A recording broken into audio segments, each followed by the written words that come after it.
কেমন আছেন দুলা ভাই? আছি ভালো, তুমি তো এসেছো। কেন, কি হয়েছে? তোর বোন যে পরিমাণ জ্বালাচ্ছে আমাকে, এটা তো সহ্য করার মতন না। এসেছো, চলো তোমার বোনকে আজকে মনে রাখবো। কি? চলো, বাকিটা ওখানে দেখতে পাবে, আর কিছু বলবো না, মুখ বন্ধ করে থাকবা। দেখি আমার বোন ফির আমাকে ভুলে না বুঝি। চলো চলো।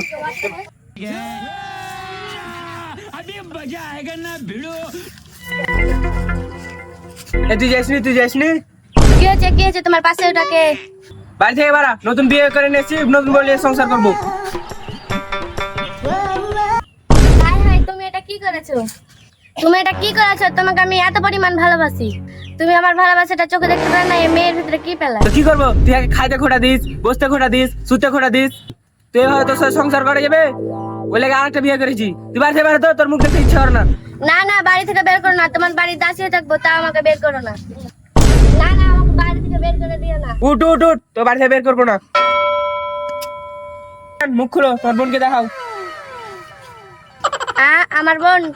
কেমন লাগলো মজাটা? এরকম করলে সত্যি বিয়ে করে নিয়ে চলে আসবো। দুলা ভাই, তুমি আত্মভিলেন। তোর বইন আমার কলিজাটা ফ্যাকসা করে দিয়েছে।